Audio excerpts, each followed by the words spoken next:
For the final segments in this room, we've got Ambassador Edward O'Donnell time, because we have the panel you've put together and will be leading here, our activist panel on Afghanistan that looks at the Taliban and ISIL-K's persecution of the Hazara and looking at gender and gender apartheid in particular. And then we're going to following that at 5 p.m., Ambassador O'Donnell will be giving a brief status report on what human rights are looking like in DC right now with the new administration. And with no further ado, I'll hand it over to you, Ambassador. Thank you. Thank you. Thank you very much, Tim. Thank you. Thank you. Thanks to all of you who are here in person and those of you who are online to learn about Afghanistan and what's happening today under the Taliban terror, really, and persecution of minorities like the Hazara people, and also denying women and girls rights. That's really the theme of what we want to talk about today. And I'm going to introduce the panelists in just a minute. We have two very distinguished members of the community here at ASU, also originally from Afghanistan, from the Hazara community. And I'll give you more details in just a minute. But first, let me just talk about my experience and why I'm here. I'm a retired U.S. diplomat, Foreign Service officer, ambassador, and I served in Afghanistan from 2011 to 2014. And I also had other responsibilities. I'm on the board of the Genocide Awareness Committee here because I was a special envoy for Holocaust issues, fighting anti-Semitism, and also I've done various roles in the State Department, both in Washington and overseas, in terms of promoting human rights and speaking out the U.S. government against persecution of minorities around the world, whether it's anti-Semitism or Islamophobia or racism, whatever. That's my background. This was when I was in Serbia, and I was giving a wreath there in memory of the victims of the Holocaust, the Jewish community in Serbia. One of the things I did in the career Foreign Service. So in Afghanistan, I'll show you a picture in a minute. There it is. I was a senior advisor to the Minister of Counter-Narcotics in the Karzai administration. I'm in the compound where we worked. On my left is a friend, one of the senior Afghan leaders in the Ministry of Counter-Narcotics, who, like the two you'll hear from today, wanted a better country. They fought for their rights, and they wanted to fight against the Taliban terror. They'd already experienced it in the 1990s, and they were committed to democracy, freedom, and white rights of women. In this case, we worked together to stop the opium poppy cultivation and try to help farmers feed their families and produce illicit crops and not be drawn into that network of opium heroin production in Afghanistan. And that's me in the Karzai government there advising the senior minister. Is this where? Next slide then. Okay.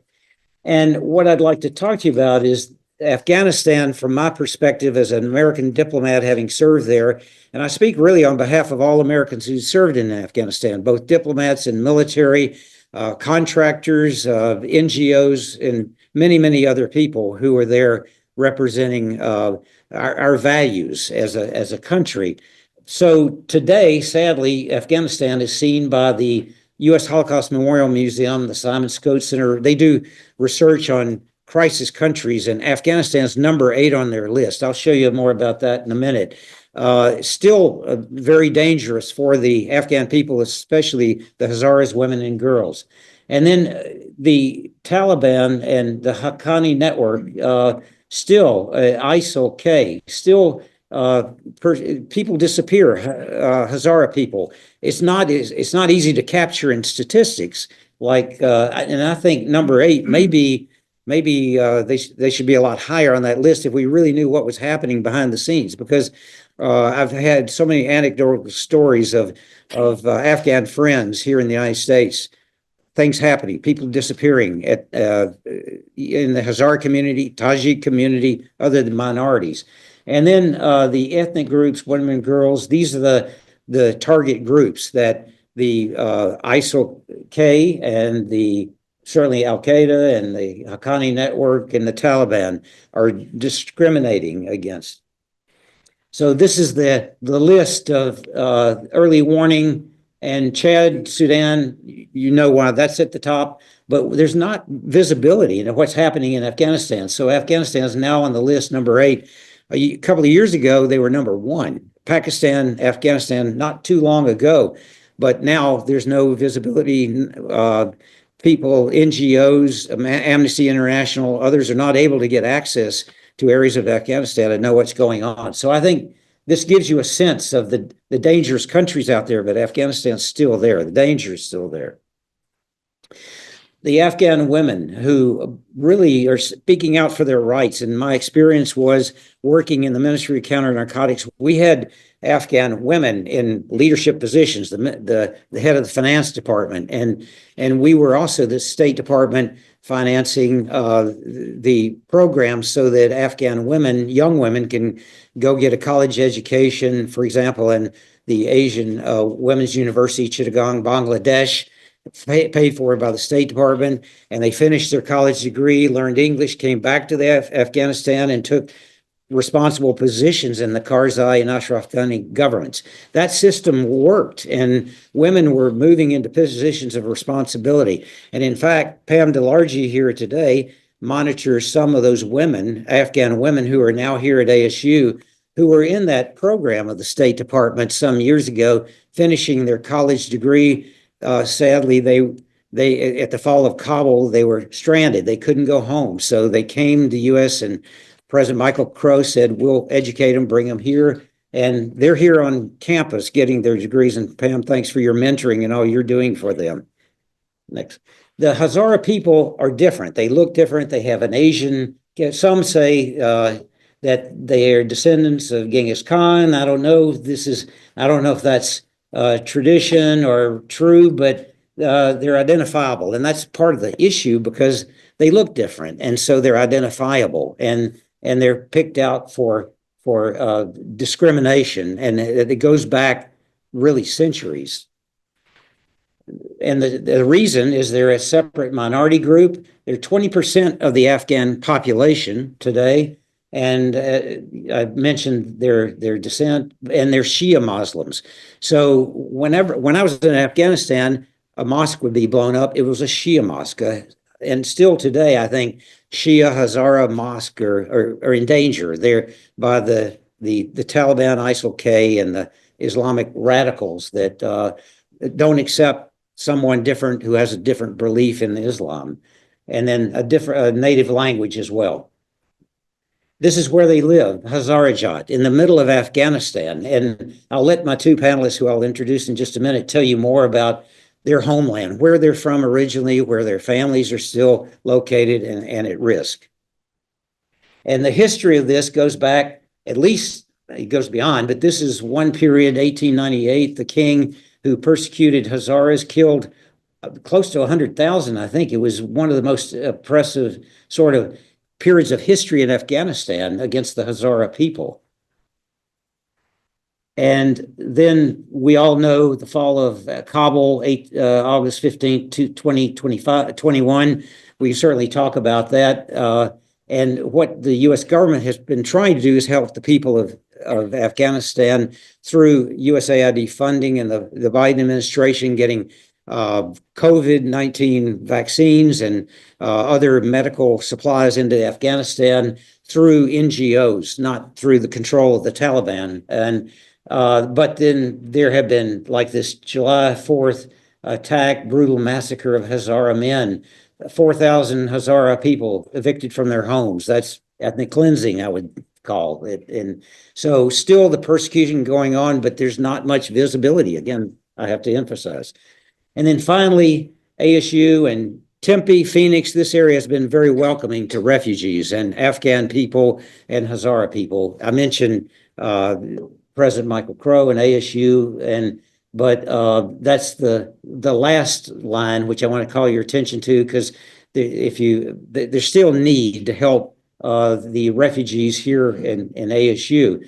But we try to work with this, and then the panelists are going to talk more about what we're trying to do from a distance in a foundation. But there's also, I want to mention the Hazara women and former Afghan military, the tactical female platoon. These are the Afghan women who fought with U.S. troops, and they went into the villages with our U.S. forces, Army, Marines, and also the British. And they talked to the women in the villages, and they were trying to also, like the U.S. military, bring stability to areas. And so these Afghan women who were a part of that are now at risk by the Taliban. And many of them have been able to come here, but not all. Some are still at risk in Afghanistan because they served in the Afghan army, because they supported the government of Ashraf Ghani.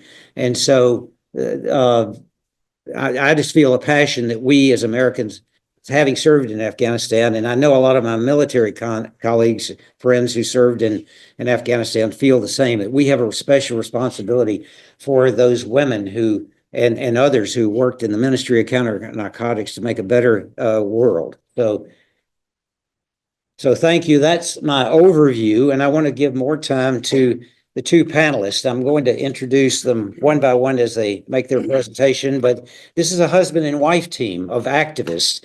And first, let's start with Zahara Kaihan, who is a lawyer, an artist, and a human rights activist from Afghanistan.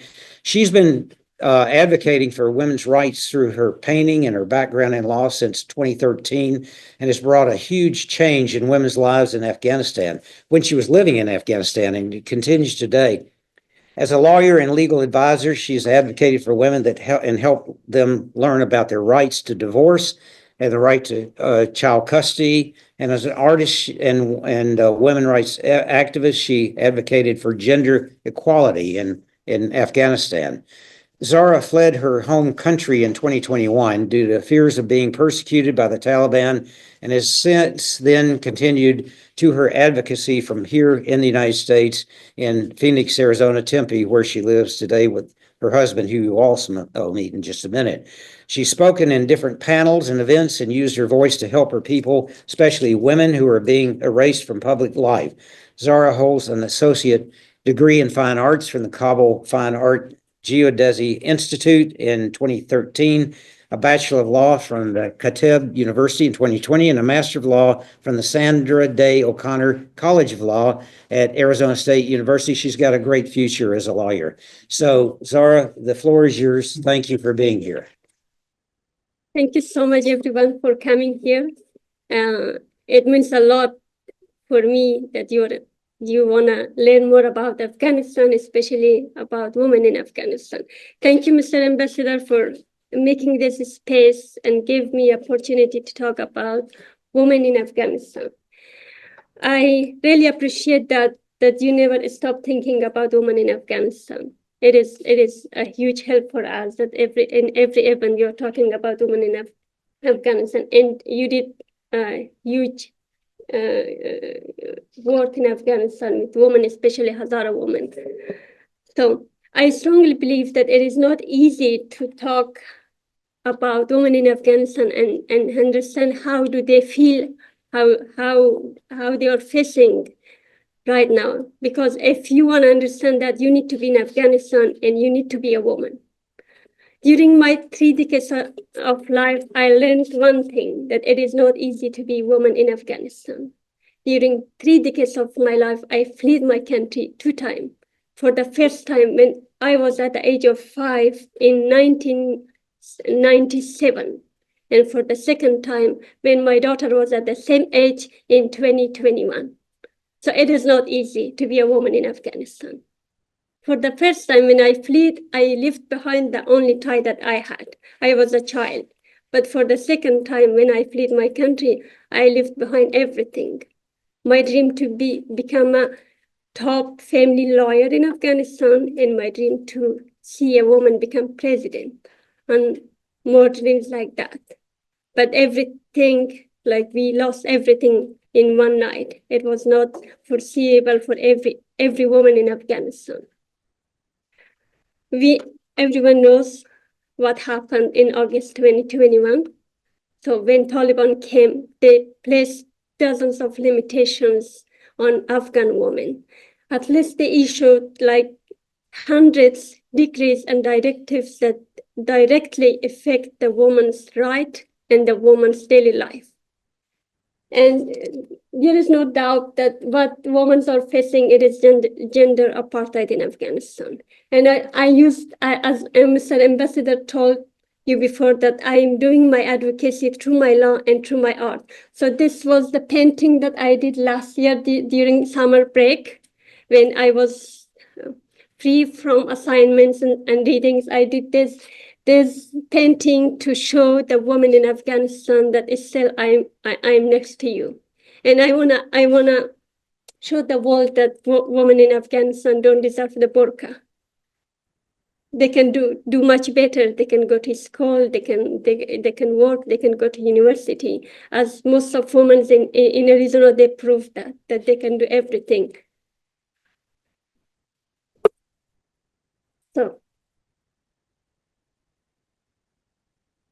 So Taliban, the first target was like her education.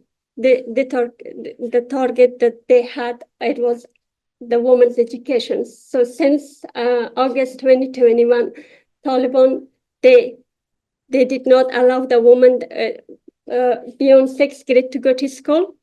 And girls were banned from secondary school in March 2022.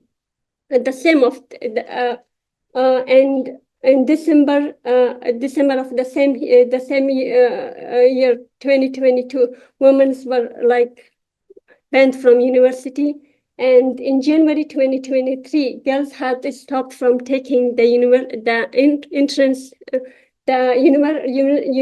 entrance exam, which is called Concord. That it is happening every January in Afghanistan, that girls take the exam and they will be able to go to colleges.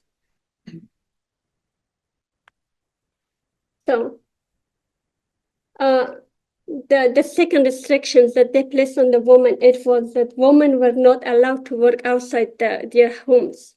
So there was a very huge movement established under the name of non-car azadi, which means bread, work, freedom. It was the most powerful movement ever. Women, they went face to face to the Taliban. They were asking for their rights.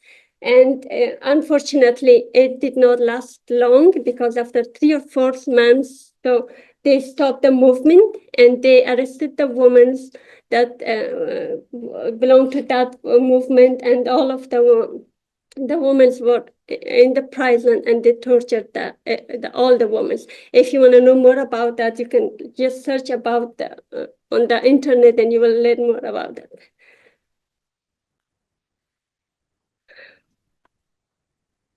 I believe that 20 years presence of United States in Afghanistan, it was a golden time for all women in my country. You see this picture, the first lady in the picture is my sister. She was running for marathon, and the next lady, the lady next to her is one of my friends. They were running for the marathon, and they ran for multiple times. So they were trying to go ahead, look forward, and break the walls for the next generation. And it was not foreseeable for any of us that we will lose everything in one night. So now, what happened now? Women are not, they are not allowed to go outside in public space. They cannot go to gym. They cannot go to park. They cannot go to any sport clubs. The only thing that they can do it is staying behind the walls and nothing else. So we tried a lot. As myself in this picture, it is me and my groups that we were advocating for women's rights, and we were fighting against gender violence in Afghanistan. But what happened? We lost everything, all of our achievement. In return, what we received, it is domestic violence, honor killing, stoning, prison without trial, and now women, they are considered as property. So as a family lawyer, one thinks that it is too much for me that women, they do not have access to justice. Taliban, they removed the all judicial system that once they were allowing the women to support the women. So now women, they do not have any access to justice. And also Taliban, they removed the ABA in Afghanistan. So there is no justice or legal support in Afghanistan for the women.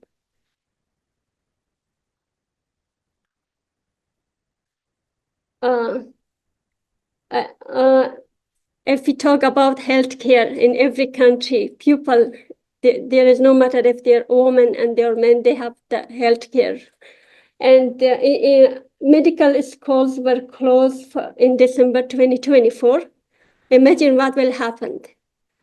There is no medical help for the pregnant woman.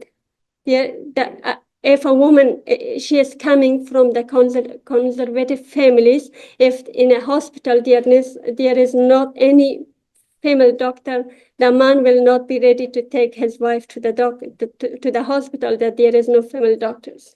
And because most of now women, they are not allowed to go to school, they are not allowed to go to work, and they are not allowed to go outside. More than 60% of women, they are facing mental health, and some of them, they decide to put an end to their life.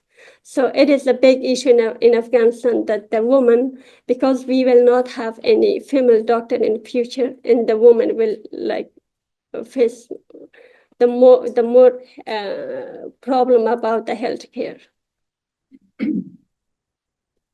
So during 20 years of presence in Afghanistan, women are more than men in the media. They were very active. Now the women, they are not able to appear on the TV, and they are not able to speak on radios.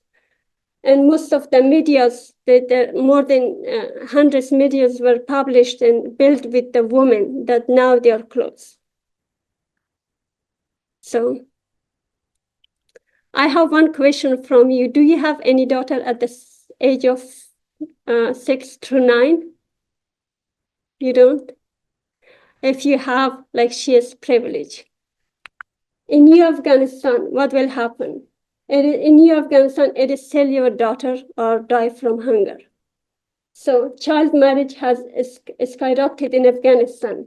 The price of one girl at the age of 6, it is $2,000. The amount of money that can feed the rest of family for 1 year.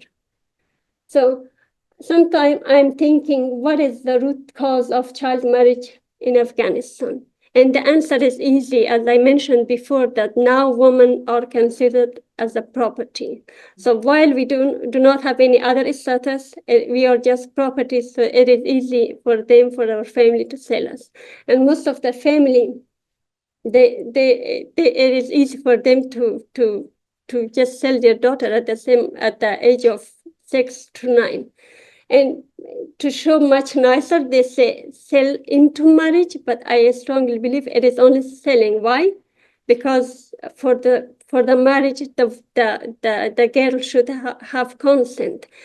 The 6-year-old girl does not know anything about the marriage to give consent for. So Taliban and honor killing. It is a big issue in Afghanistan right now. The honor killing, it is happening when a man from a family thinks that their honor and their reputation is at the risk. If, for example, if a woman may be killed if she denies the arranged marriage, and if she is asking for the divorce, so most of the family, it is happening. It is not about the Kabul, lots of cities that it is very far.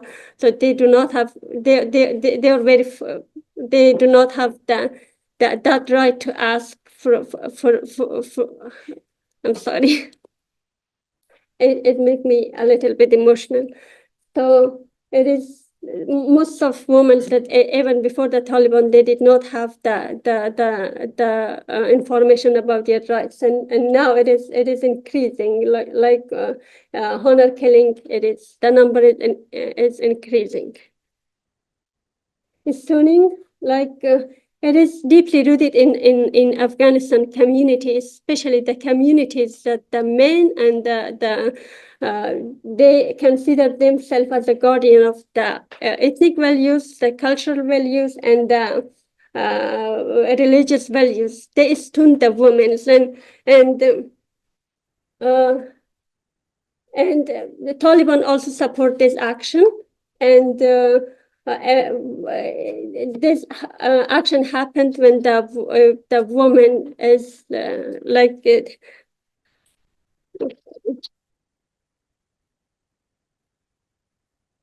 It is the stoning is happening for the moral crime. It is a kind of punishment that it happens on the public, and everyone, every man in the society is welcome to throw a stone on the woman. That it is very dangerous in Afghanistan. So the deputy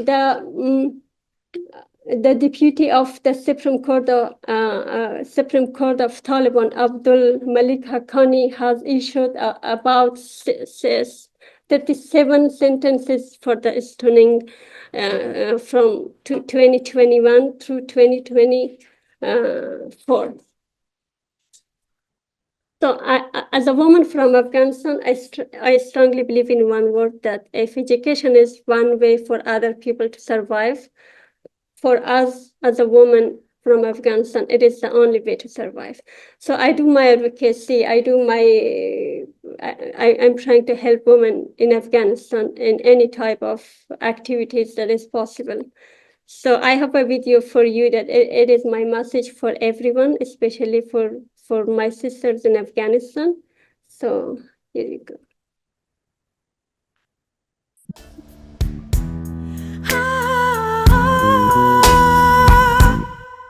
زن هستم، دختر هستم، خواهر هستم، رفیق و همسر هستم، مادر هستم.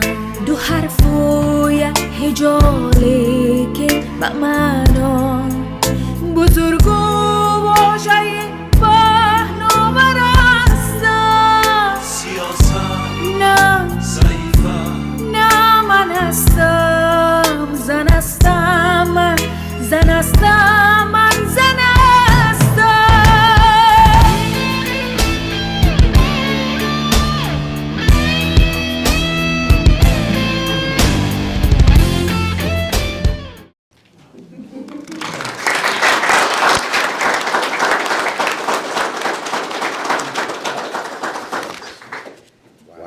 That was powerful. Thank you, Zahara.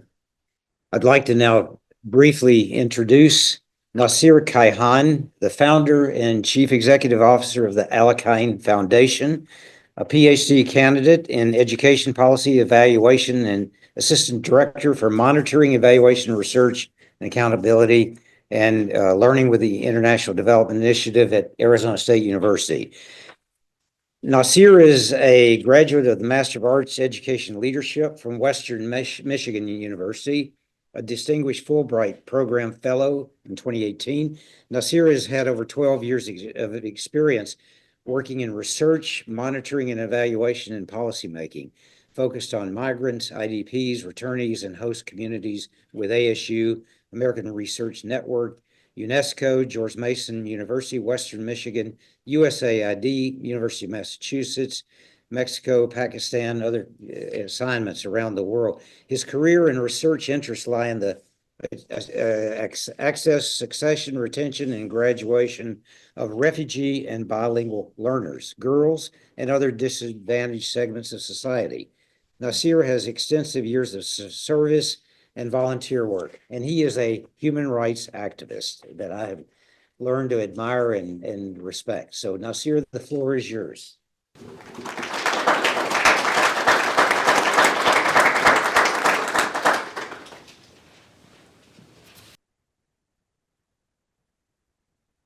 I don't deserve that loud, big of applause, but thank you very much. I am feeling under stress because two eloquent speakers went ahead of me, and with my limited level of public speaking abilities, I'll quickly dive into my presentation that I've prepared and talk to you about it tonight. Mr. Ambassador, thank you very much for the introduction. Thank you very much for the audience for your time and the attendance and listening to us. Already Mr. Ambassador Donnell spoke extensively about the Hazaras of Afghanistan, but I will quickly touch upon who we are, and then I will talk about who we are as an ethnic group in Afghanistan, and then I'll talk about I'll give a brief historical overview of our continued persecution of my people in Afghanistan, and then I'll talk about how we survive and just remain resilient in the face of all of these atrocities. And then I'll talk about our plea, what our plea is to the world and allies and friends like you all, and then our way forward. The Hazara of Afghanistan, that's not me, 20%, over 20%, that is what the CIA says, is the population, our population in Afghanistan. One of the four major ethnic groups beside Pashtun, Tajiks, and Uzbeks. So we're one of the four largest groups. We live in the Hazara Jots that Mr. Ambassador, the belt, the ring that Mr. Ambassador showed in the map.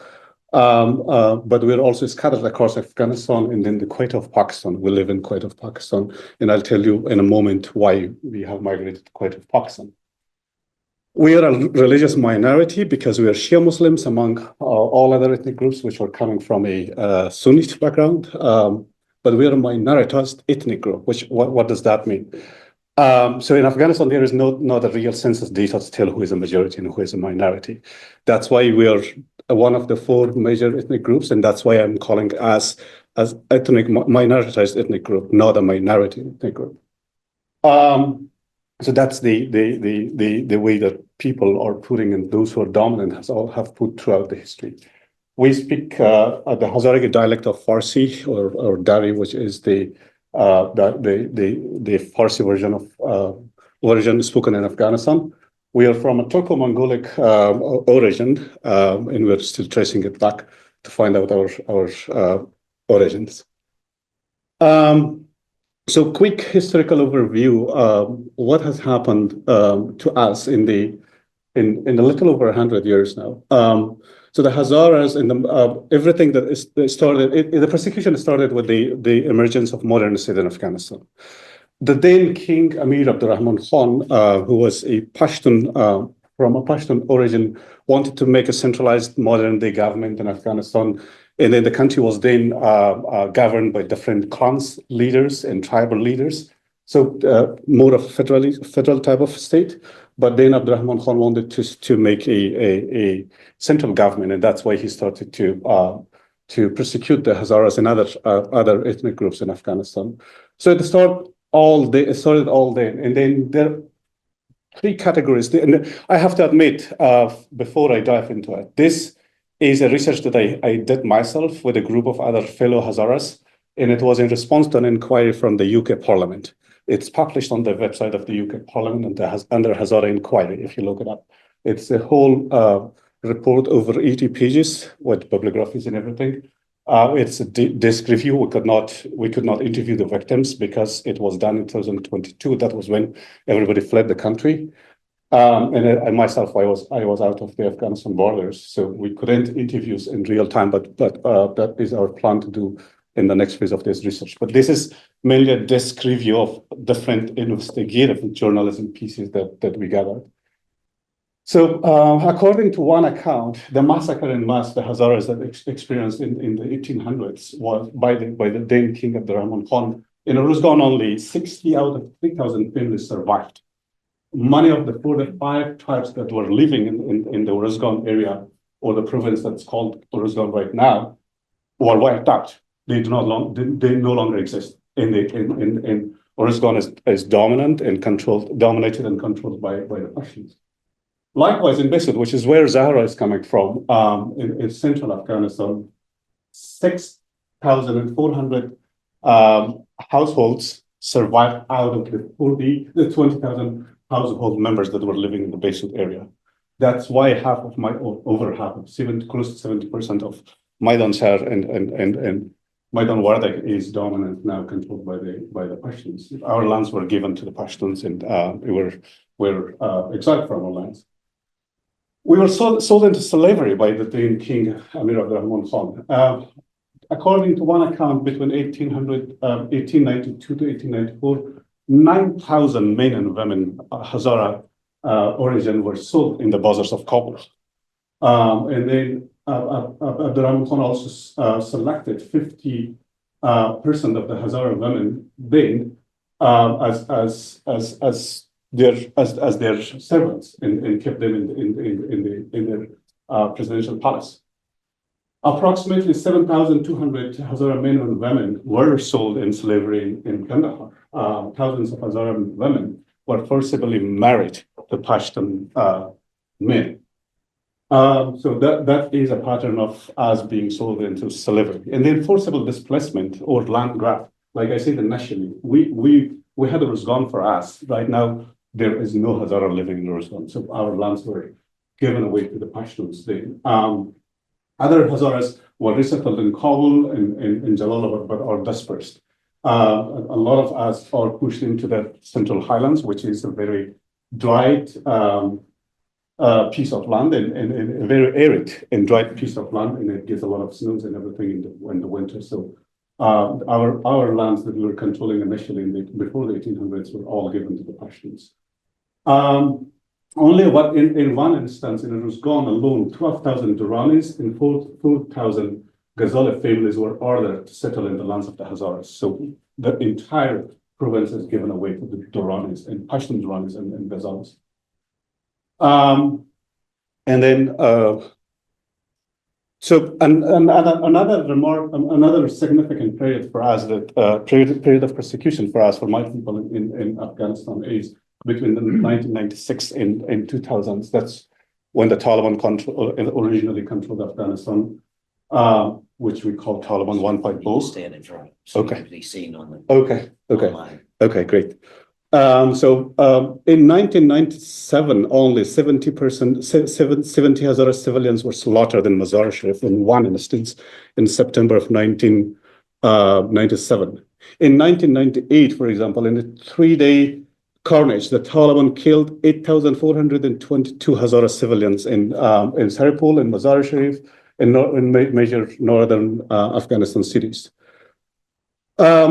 Similarly, up until 2000s, in 2000, 147 civilians were killed in Srebrenica and Baghlan in Samangan provinces in a 24-hour period of time. In 2001, the Taliban killed 280 Hazaras and burned 4,000 houses, shops, and public buildings in the Kaulang of the Hazara Jat. They did not suffice to that. You remember the Buddhas of Bamyan, they blow up our cultural heritage. So it is a clear act of hatred and atrocities that were intentionally imposed on us. And then came the Mujahideen before the Taliban. Early 1990s, when the Soviet Union withdrew from Afghanistan, the Mujahideen took over Kabul and other provinces eventually, and then established their government. During the Mujahideen, according to Afghanistan Justice Project, in one day, over 10,000 people were killed in Afshar neighborhood of Kabul, in the capital of Afghanistan. And in Afghanistan, Justice Project says this is the largest and most integrated use of family power in the history of humankind. And then, and another instance from that same area, from the Afshar neighborhood in Kabul, approximately 2,000 people, Hazara men and women, were killed, all civilians. And then countless of human rights abuses took place, including commanders of the Northern Alliance keeping Hazara boys as sexual assets for themselves and sexually abusing them. And that's the account by the Human Rights Watch, which is still current. And then 5,000 houses were looted on that same day. So this is an event that happened in the Afshar neighborhood in the same day, and all of these atrocities took place in that same time. And then, and another instance from that same area, from the Afshar neighborhood in Kabul, approximately 2,000 people, Hazara men and women, were killed, all civilians. And then countless of human rights abuses took place, including commanders of the Northern Alliance keeping Hazara boys as sexual assets for themselves and sexually abusing them. And that's the account by the Human Rights Watch, which is still current. And then 5,000 houses were looted on that same day. So this is an event that happened in the Afshar neighborhood in the same day, and all of these atrocities took place in that same time. Coming down to the period between 2002 through 2001, which we call it a period of relative stability in Afghanistan. Zahara said it was the golden age for the women. I admitted it was, and it was because you all made it possible with the taxpayers' money that went to and flooded that country. We had the schools running, we had hospitals running, roads being built, dams being built. We had a fledgling democracy, of course. We had a fledgling media. But then the Hazaras did not remain unharmed during that period too. So according to the counts that we did through this investigative piece and then the desk review that we did, the Hazaras were targeted 77 times by the Kuchis. The Kuchis are the nomads, the Pashtun nomads that travel across Afghanistan, do not have a specific land area and controlled by themselves, but they travel in the winter, in the warmer areas, summer, in the cooler areas to manage their lives. 51 attacks, or abductions, or forced displacements. We suffered from 51 instances of abductions and forced disappearances. 49 incidents of armed attacks on us. And I'll come back in detail in all of these. 40 major bomb explosions that we counted, and then 26 suicide attacks. And I'll come to the targets and how many civilians were killed each time. 64 of, and then we aggregated the data, disaggregated the data by provinces. Major attacks were carried out on Maidan Wardak area, which is where Zahara is coming from. 64 incidents, 58 incidents in Kabul, 43 incidents in my hometown of Ghazni, 20 incidents in Herat, Western Afghanistan, and 44 incidents in Balkh, 14, 11 in Srebrenica, 10 in Ghor, and then 9 in Daikondi, respectively. So the 2 decades of relative stability, as I said, we did not remain unharmed. This is the incident by perpetrator that I wanted to point out to. As you can see, the Afghan government itself that was built by the Hazaras, basically, and I will come to why in a minute, carried one attack in Maidan Wardak, which targeted a civilian protest because of their writing. They wanted electricity, a very basic need of human today. And then 3 attacks were carried out by Lashkar Jangawi, which is an Islamist group. And then over 40 attacks were carried out by ISKP, which is the Afghanistan branch of the ISIS. And then close to 58 instances were carried out by the Taliban, the same rulers that are ruling the country. And then Pashtun Kuchis carried out 80 attacks on the Hazaras, and then over 80 incidents remain unknown. So these are the perpetrators. So what does that mean? This is a clear act of ethnic cleansing. This is mass atrocities. You call it genocide. We call it genocide, if you will. And then all of these attacks took 2,228 lives, with 2,837 injured, and we're still counting. That did not stop, but that's the period between 2002 through 2021. So, and then during the 2 decades of U.S. involvement and intervention in Afghanistan, presence in Afghanistan, these are the incidents by target. I wanted to tell you this, and this is of significance to you all, because we were not killed in the battlefield. We were not targeted in the battlefield. We were targeted in schools and tuition centers for education. We were killed and targeted in athletic and cultural centers. Our cultural events, which now our New Year, was targeted several times by the Taliban, and by the Taliban, ISKP, and different other factions of these Islamist groups. And then hospitals and pooling stations. In one instance, the hospital that was built by the Doctors Without Borders, what Mr. Ambassador just pointed to, it was a maternity ward, and it was in western part of Kabul, which is my neighborhood. Over 50 moms and newborns, or those who were not even born at the time, were killed and injured. And then we were targeted in the highways, public transportation every day, especially in 2020 and 2021. Every day you would hear a bomb explosion in a minivan in western part of Kabul, our neighborhood, in mosques and places of worships. So those were the incidents by the target. And now the Taliban 2.0, which is Zahara talked a lot about in their atrocities, but this is specific to my people, the Hazaras. So since their return to power in for one period, this slide covers the period between June 2021 to August 2021 through June 2022. That was when the research was concluded.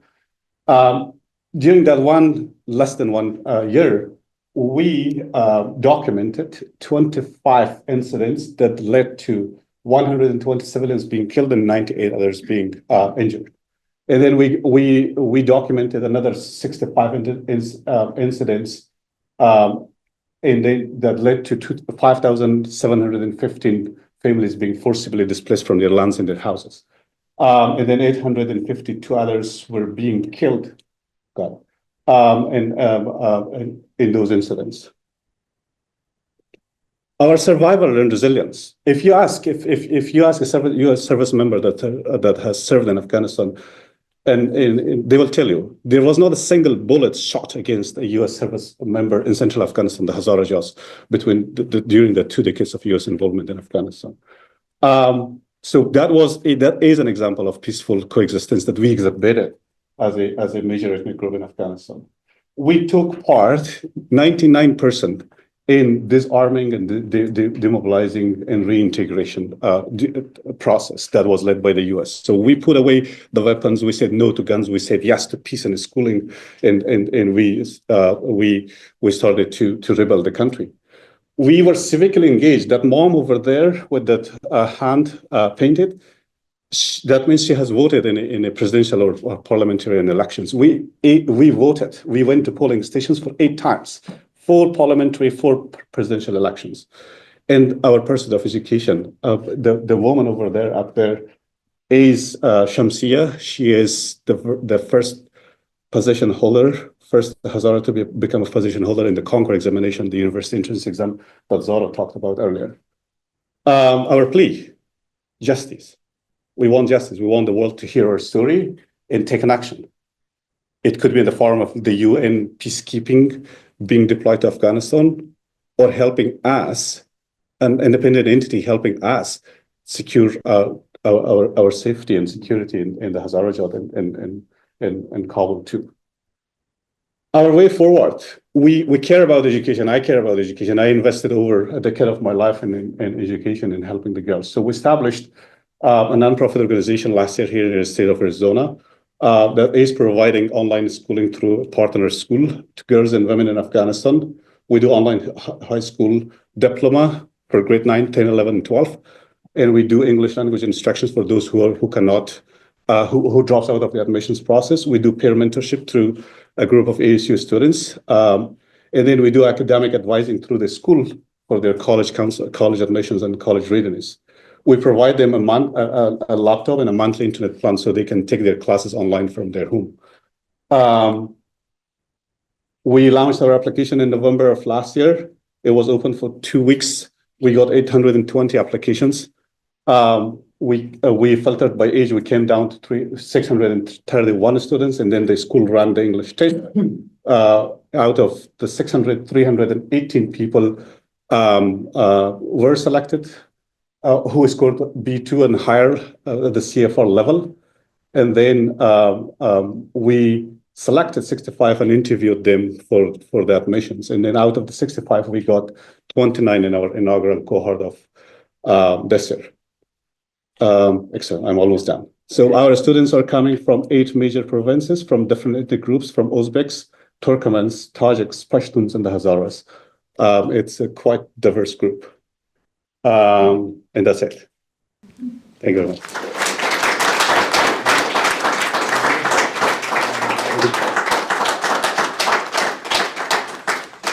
She's not on that. Okay. Thank you very much, Nasir and Zahara. And we were hoping to link in one of the Afghan girls who's now in the program studying online through the Alekian Foundation, which Nasir founded. I'm the chairman of the board, and there's some other supporters here today, and some of the ASU students who are mentoring those Afghan girls to get a high school education. I'm not sure if the technology is going to work, but we did have one of our girls, we wanted to keep her anonymous, and if we're able to do that in the time, question and answers, I think we could start now, and hopefully we can link her in so you can hear her live. And because when we selected the 29 girls that Nasir talked about, we interviewed 60 of them, and we, as board members, I met with 13 of them, and everyone has a story, and everyone has a passion for education, and they're very impressive. They speak English well, and in spite of the restrictions, they're at home, they have their networks, and I talked to 13, and I think at least 10 of them said, I'm not only trying to finish my high school degree, I'm mentoring younger girls who are 6, 7, my younger sisters, to teach them English. I mean, it's really remarkable what their passion for an education, and we desperately want to help. And so that's why I'm passionate about what Nasir and Zahara are doing in their community, and broadly, not just Hazara community, but everywhere in Afghanistan, people are suffering. And so I hope that you too will think about this, and I look forward to your questions and comments. So I think we're ready now. Do you think we're going to be able to link up or not? Okay. She's not. She's not online. Okay. All right. Well, anything else you want to say about? Keep a watch, and if she pops up. Thank you. Okay, great. So questions online or here in the audience, comments? Love to hear from you.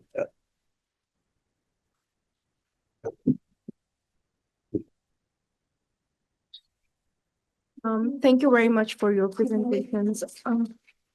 Oops. So Hazaras in Quetta, Pakistan are also not safe. They have been targeted there as well, Yes. right? Yes. So what is as community, what is the strategy that you're seeking to become safe in both? I mean, so this is a transnational problem. This is how I see it. So it's, the same groups have targeted you both in Afghanistan, and then they follow you all the way through their connections in Yes. Pakistan as well, right? Yes, even outside Pakistan and Afghanistan. Yes. So I mean, when Taliban displaced you in Afghanistan, what is the aim? I mean, where do they send the Hazara people? I mean, where do they disperse? What is their strategy? So what are they looking for? I mean, in terms of what is their strategy and what is your counter strategy? Do you have a counter strategy here? That is my question. Okay, thank you very much. That's a $1 million question. I hope I can answer it. So when the Taliban displaces us from our land, they don't give us a choice where to go. We're left with how we cope with all of it. So we make our ways either outside of Afghanistan, close to 6 million Afghan refugees are living in Iran. That's statistics that came out last night or the night before. Out of it, a huge majority of are the Hazaras. And then there are people in Pakistan that you were pointing to, in Quetta, and of course in Islamabad and Peshawar now, over the last 2 years. So our way is to get out of the country or get internally displaced. In my example, Zahara, the first time fled to Pakistan. My father did not choose to travel outside Afghanistan, so we were internally displaced in Afghanistan. We went from Kabul, we were relocated, we got displaced and went to our hometown, which is Ghazni, and then we resisted. When I say resisted, we were armed then, because it was just the transition between the Mujahideen and Taliban. The Taliban is a faction of the Mujahideen, and we were at the time armed, so we fought. We resisted, and we were there for 6 months resisting the Taliban. But then, because over time we got the circle got so tight, we couldn't control our land, so we had to leave it. And then the Taliban took over. For 6 months we were blockaded by the Taliban. No food. We would get our water. We'd get our wheat from the crops that we grew, and that was it for the 6 months. And until our fathers and elders got into negotiation and they accepted the Taliban role, that's when we started to have the food and staple that we needed. Right now, there is not a counter strategy that we follow right now because we don't have the same arms that we had before. The only resistance is done by the women that Zahara pointed. A lot of those women that were in the pictures, and a lot of the movement leaders that Zahara pointed to are the Hazara women. They go to the streets, they take the streets from time to time, and they go to the libraries and they go to schools when they underground schools when they're offered one. And that's the only resistance strategy that we're following, the counter strategy that we're following right now. Other than that, we speak. Zahara speaks, everybody speaks. Some 80 students that are here at ASU, majority of them are Hazara women. They speak publicly everywhere to American people, to the world, and they're raising awareness. We create a counter narrative. Basically, we don't have a strategy, but we do have. We're pursuing a counter narrative against the Taliban. So we expose the Taliban's atrocities against women and other ethnic and religious minorities in Afghanistan. That's basically our strategy to fight and resist.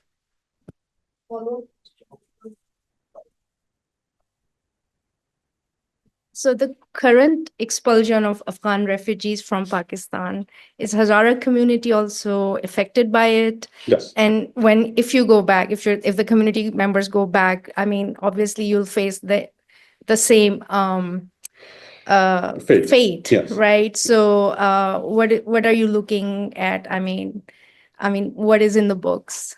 Well, I think the deadline was yesterday. So they will be expelled. They will be deported back to Afghanistan.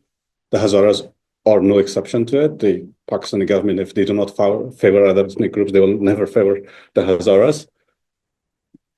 The good pieces, the good part is that the Pakistani police is not so cleaned of any corruption. So people would find their way to remain in Pakistan, but if they're expelled, and when they're expelled back to the country, they will have to find a coping mechanism to go ahead with it. Of course, they will be a target, but the best piece is that it's not the 90s Afghanistan. It is the 2025 Afghanistan. People are educated, people can write, people can speak, people can record a video, a voice message, and they can expose the Taliban. So the severity that was in the 90s is not today, but still the Taliban is a brutal regime. Thank you very much for explaining a very complicated situation. This is for Ed or any of you, actually. Okay.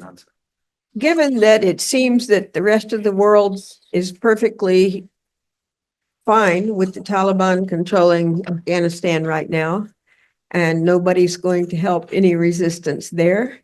And at most, governments are just trying to isolate the Taliban or not deal with them altogether. Until 2 months ago, at least there was some humanitarian assistance going in, including from the US.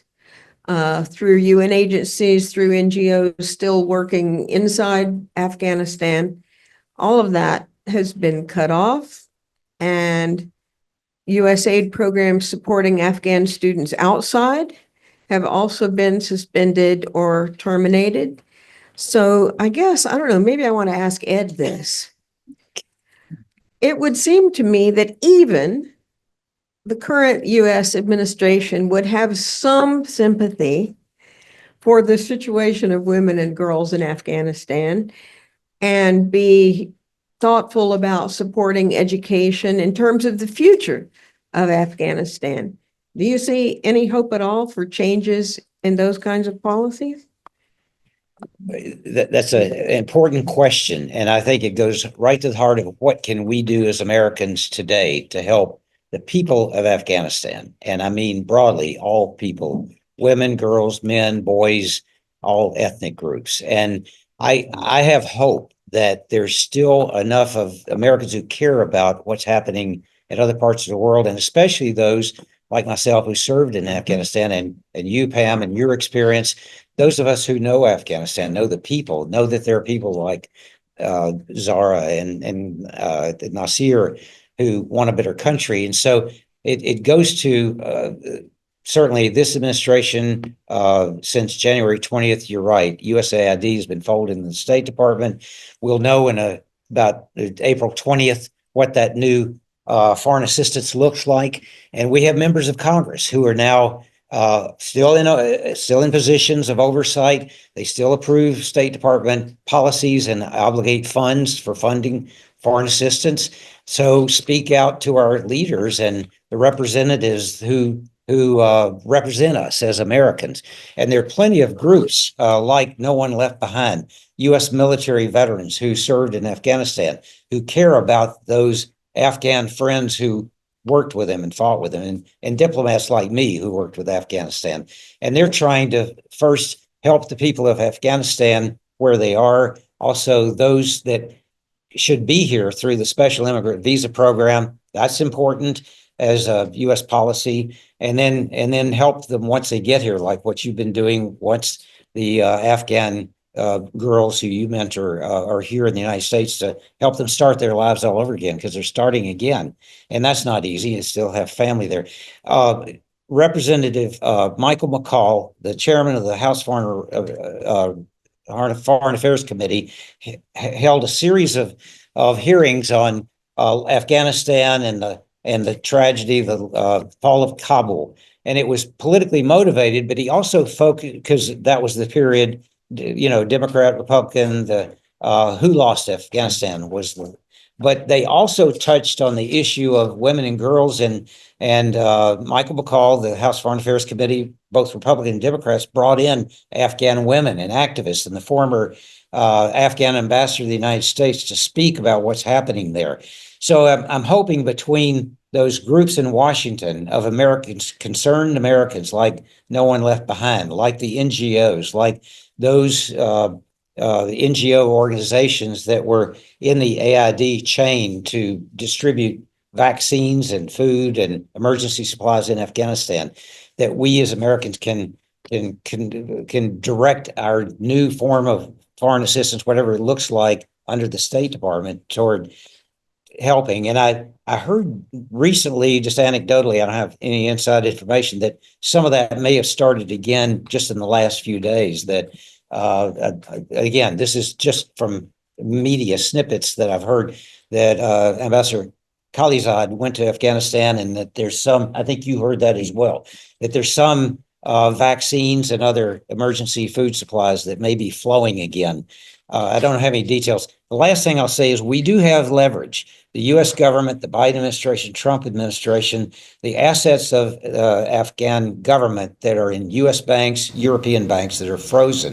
That's one set. And the other is recognition of the Taliban. And I would say we should continue, and I would advise, if President Trump were to ever ask me, I'd say we should not recognize the Taliban and allow them to take that seat at the United Nations. That's important to them, that they be recognized as the government of Afghanistan. So there is leverage, but the question is, how are you going to use it in the new administration? You want to add anything, Nasir? Yeah, I think I briefly wanted to say, I think the good pieces, as Mr. Ambassador said, there is the leverage, there is the power that the US could use, but there was the will. So that will come through us, through the diaspora, who would talk to different elected officials and persuade them and encourage them to look back into Afghanistan, into the situation, to appease it a little bit.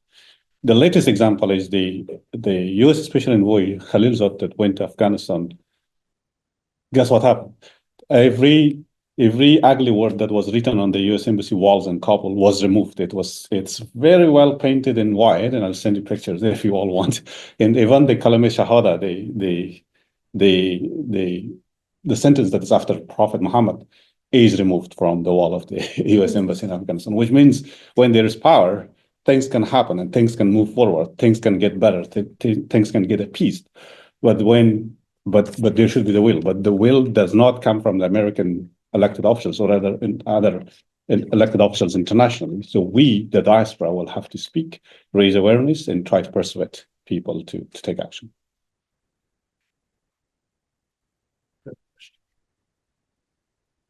So I'm a cricket fan, and the Afghanistan cricket team is very good, but there's a debate in the cricket world whether to boycott Afghanistan, not allow them to play in tournaments because of their treatment of women and minorities. And I wonder if you could, is that a good idea? Is that a bad idea? If you can speak to that. I love a sport, to be honest. I don't like I will not say I will hate, but I don't like cricket. The reason is the reason is because it's a male dominant sport, number one, to begin with. It's the Afghanistan women cricket team. Well, there was, but it was not as flourishing as the men. So we need to be clear there. And then it's 100% Pashtun dominant. There are no other ethnic groups that are represented in the team. So it's not a national team. It is a national pride for us. I have always cheered for them. I always clapped for them. I did not say Allah Akbar. But the part that annoys thousands, millions of people like me who are in the diaspora and who are fighting for the rights of women and other minorities in Afghanistan, something that annoys us is their inactivity, their inability to talk in favor of the women. They could do some level of advocacy. They could say to the Taliban leadership that we will not play this game unless you do this. There should be agents of change. There should be people like myself, like Zahara, like thousands, millions of people that are speaking loudly. There is nothing wrong with it. In Rashid Khan or anybody that is the captain of the team will have to speak at some point in some format and try to be that agent of change. They can speak the same language.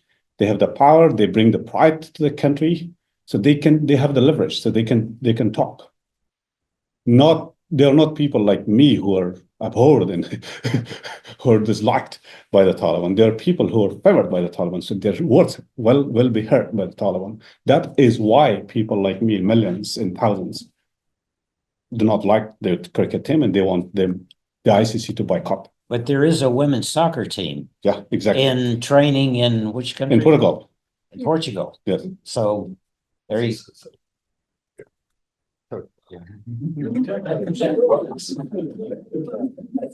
Switch into the conference.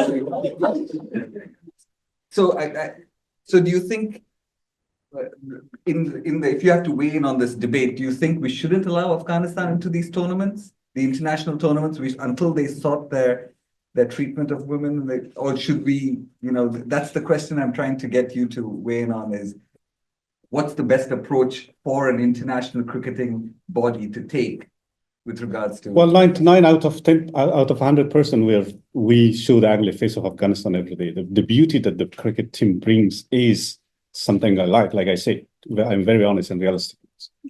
But then in the meantime, I want them to speak. And that's why I do not favor them to play internationally, to be represented internationally. If we are 99% out of the media coverage and we do not show that beautiful, colorful face of Afghanistan, why would the cricket team made of all men, made of one ethnic group would represent Afghanistan internationally? There's no point.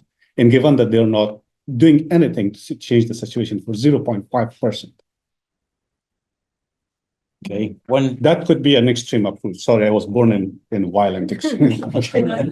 Okay, Pam. Yeah, Professor. just a little good news, but first I would challenge you that I don't think it depends on the diaspora what U.S. does. I think it depends on U.S. veterans and others in the U.S. to put pressure on this administration. Yeah. Diasporas have limited influence Yes. with this administration. It will take other people, and especially the veteran community, I think, and they're really trying, I know, so let's support that. Just a very quick ASU related story, which I think is interesting. There's a new student here who came this year. Her name is Nadia, and her story is that as she was growing up in Kabul, she became enamored of space and astronauts and people going to the moon and that sort of thing, and started following all the astronauts. And when she was old enough and able to be on social media, started following astronauts on social media. And one of the astronauts she followed was Mark Kelly's brother, our senator's brother. And she followed him since she was in 6th grade, and then somehow started communicating with him on social media, and then graduated from high school year before last and wrote to him saying she really wanted to become an astronaut. What could she do? And he helped her to apply to universities around the US, and she got into ASU and is now studying space engineering, I think. And when we met her, we said, "Oh, what do you need? What do you need, Nadia? You know, do you need anything for your dorm room or anything?" She said no. And the Kelly family actually picked her up at the airport in Los Angeles and drove her here. And so we have a number of Afghan students like that around ASU. Some we don't even know the backstory of. But I think it tells a lot about how these students, both young men and young women, have tried to overcome so much in their lives, being displaced 2, 3, 4 times, Pakistan, back to Afghanistan, back to Pakistan, being separated from their families. It's a remarkably resilient group. Thank you for that story. Thank you very much.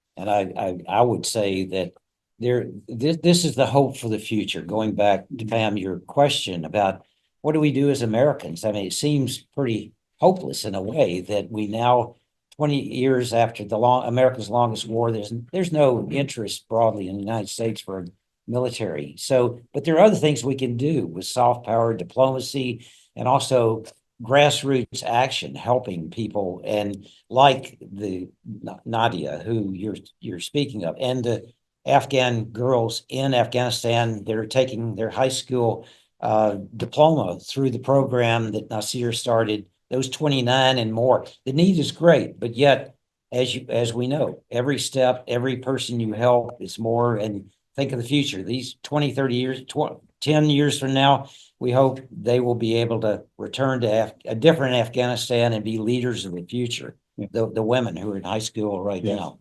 I think Mike has a final closing question. Yeah, so my question has to do with the role of technology with regarding awareness and such. So you've shared a little bit of the covert efforts towards education involving technology, but I'm wondering social media, celebrity influence, to what sadly is a relatively unknown concern. I think there's not a lot of awareness in US and maybe other places as to how significant the plight is. And to hear you today, I just wish that more people could hear what we heard today.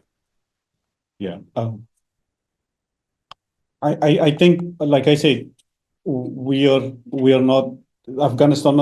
Afghanistan is not the 90s Afghanistan. It's the 2025 Afghanistan.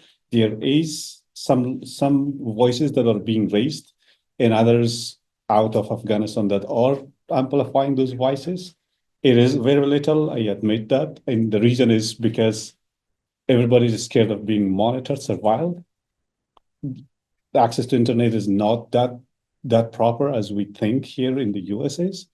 And then others who are in the diaspora, like myself, Zahara, and some 100 other students that are here at ASU or outside ASU in the US at large, we're still dealing with trauma of war. We're still dealing with trauma of migration. We're still dealing with trauma of US finances and everything else. So it's an act of balancing everything. But we're getting to that point. We're making our voice heard. So I have spoken to the House Foreign Affairs Committee not once, twice. Once for the situation of women in the Hazara in Afghanistan. Second, I spoke for USAID in how I went to a school that was built by USAID, and my mom potentially gave me birth at a hospital that was built by USAID. So we're getting there, but it's not significant. Yes, that's correct. Right. There was some really powerful gender apartheid. It's just such a powerful combination of words that I guess it's more of ambition than anything else. That just larger platform for this dialogue. Yes. Yeah.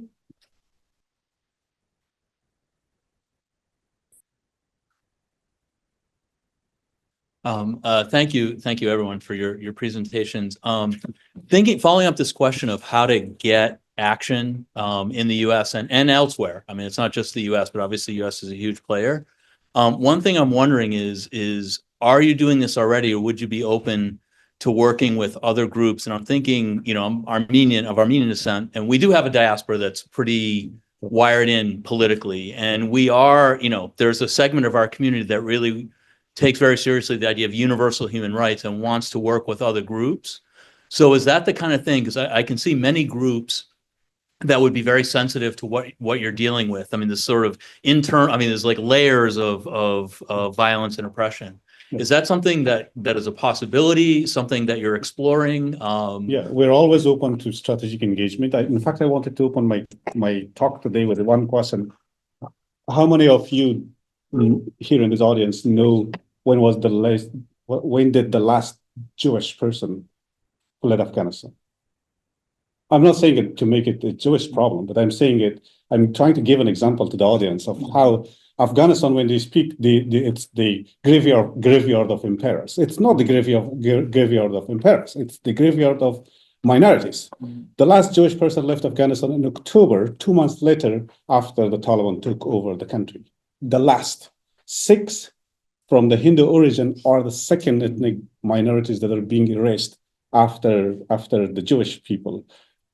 We don't have Christians. I don't know if there were some 3 families in Samangan or somewhere that are already erased. Next up is who? The Hazaras. So we're a little larger than these 3 other religious and ethnic minorities. So we're continuing that fight. We're increasing our strategic engagement with different people in the diaspora communities across Europe, here in the US or in Australia and Canada. There is a robust diaspora community in the UK that did some level of engagement with the UK Parliament that led to that Hazara inquiry that everybody submitted written documentaries and every type of submissions. That there is some level of awareness raised in the UK. There is a lot happening in Australia. In the US, the diaspora communities are working. It is pretty robust here in the US. We had a Hazara conference in October 2022. There I came in Utah, and that led to a series of serious discussions and actions that we are undertaking right now. But always happy to connect. We have 2 online questions that Kay's going to read. They're both sort of similar questions in a sense, so I'll kind of ask them as one thing, but they're 2 separate commenters. Tim O'Toole says, not getting political, but I deployed in Afghanistan and I wouldn't hesitate to go back to help the people. You need to get info on how we can help from America. I am only speaking for myself, but I need to help finish the job I left.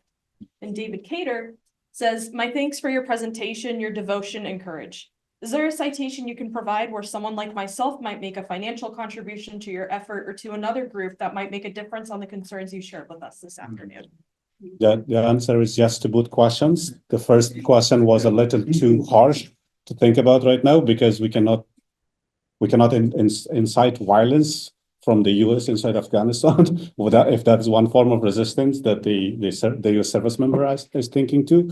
Of course, there are humanitarian organizations, NGOs, that he can try to work, including the one left behind and everybody else, every other veteran groups that are operating in providing humanitarian assistance to Afghanistan. 1, 2, support our causes, amplify our voices, write to us, engage with us. We're on social media, we're reachable through emails and other forms of communications within seconds, minutes, and hours. If days are hectic, and then talk to us. We're always open to work with everybody and raise this awareness. Of course, like I said, my research is published on the UK Parliament's website under Hazara Inquiry. There is the website for Hazara Inquiry, which is associated with the UK Parliament. So the bibliography and the whole report is published over there. But if they want to personally get in contact, for sure, that my email is over there, and I can point them to different resources that they can go through and read and educate themselves, and myself could enter into a conversation with them. Thank you.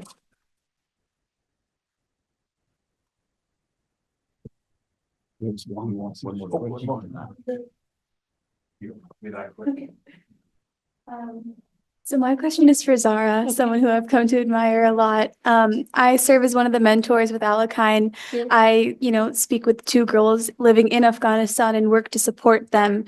And they're incredibly strong and intelligent, but they're living in a society which ultimately is trying to oppress and suppress them. So my question for you is, as a woman who has lived in Afghanistan, what would you want me to tell them? What would you want to say to these girls who are living there, and how can I best support them? So, as a woman from Afghanistan, and I told my story that I was a child, that I fled my country for the first time when the Taliban came. And I lived in Pakistan as a refugee child. And when I was at the age of 7, my dream was to be the best carpet weaver. So I did not go to school at the age of 7. I started making carpet to feed my family because my dad was not able to work, because he was a refugee and they were not able to work, because also my dad did not know the language. So when I was able to fight with all limitations that were placed by the society, and now I am here speaking in front of you. So every woman, every girl from Afghanistan, they are very strong. And they can make their way, as every woman that they are at US, they're in US, they make their way. Also, those girls that you are working with them, they can do that. So, and I believe the only thing that we can do to close the gap between women in Afghanistan and women, especially the young generation like you in US and all over the world, we need to close the gap. We need to do the advocacy and let especially the young generations all over the world to know about women in Afghanistan. And they should show the sisterhood. And it is very important that they need to know that a woman at the age of mine in Afghanistan, she is not allowed to go to school. She is not allowed to go to public space. The only thing that she can do is staying at home. But like about 2 women from Afghanistan, they are strong enough. Even they are not, they don't have any opportunity right now. Even they cannot go out of their houses. But they are very hopeful for their future. They apply for the schools in United States and all over the world. So I think the problem is very great, and the solution is, it is not that difficult. We need to close the gap between women in Afghanistan and women all over the world. As moderator, I'm going to say the last word. Tell that friend, your new friend in Afghanistan, she is not forgotten. Yeah. That there are groups here, Yeah. Zahara, everyone in this room, everyone listening in, they are not forgotten. There are those who care here in the United States. That would be my And message. Hania, you are the solution for them. And we are the solution. Thanks. Everyone is the solution. Yeah. Yeah. Well, those are some beautiful, inspiring final words of hope. So thank you Thank you very much. to all of you and the audience, and great contribution. So we're going to take a quick break before we resume around 5 for Ambassador O'Donnell to give a brief status report, I believe, on what's going on with the Trump administration and human rights. I guess it gets lost in the tariffs and all that, but human rights are important, and we look forward to hearing your take on what's going on in DC and some of the questions raised by like Pam with what's going on with USAID. So I will pause there and we'll resume around 5, and I encourage you to stick around. And if you have any questions for Ambassador O'Donnell, we're lucky to have him here. He's a wealth of information.